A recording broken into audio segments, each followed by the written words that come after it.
1 Thessalonians 5 says, "Rejoice always, pray without ceasing, give thanks in all circumstances, for this is the will of God in Christ Jesus." Pray without ceasing. This is the will of God. As a Christian, you need to be praying. So I would like to give you a handful of tips over the next few videos, quick little short nuggets to hopefully boost or benefit your prayer life.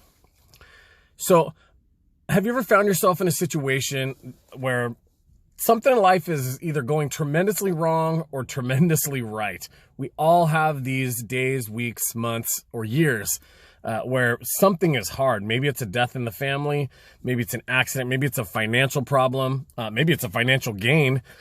Whatever it is, we find ourselves asking people for prayer, maybe praying more ourselves than we used to. And sometimes it's a struggle. It's uncomfortable and we're not sure why God's not answering our prayers.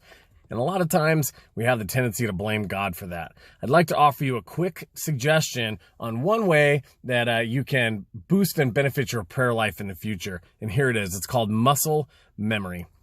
I happen to be a paramedic, and before ever getting into a 911 ambulance, we learn a whole lot of information, and we go over that information and over it and over it and over it.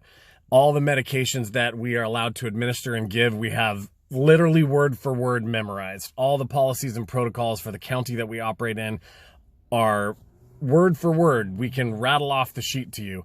It's important to go over these calls, even though every call is different, literally different. When you go in to a new situation, there's a handful of skills or things that you want to know.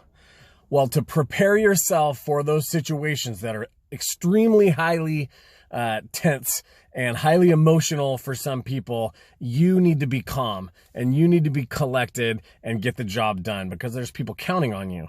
So you train your body and you train your mind to act with all the skills that you need to do, starting IVs, whatever it is, whatever the case may be, is so that you can do those things without really having to put too much thought into it, so you can think about the specifics.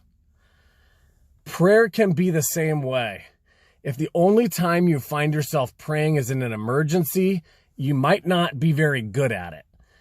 And it might not go the way that you wanted it to go.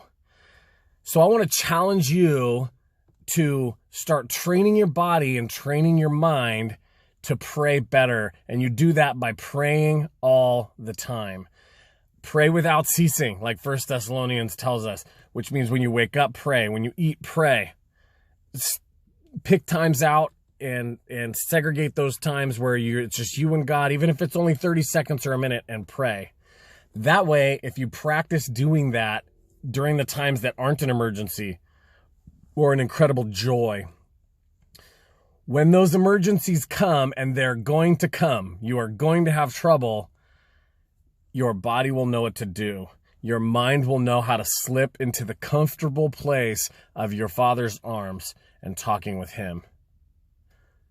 So pray without ceasing and learn some muscle memory when it comes to prayer. I think those things will help you.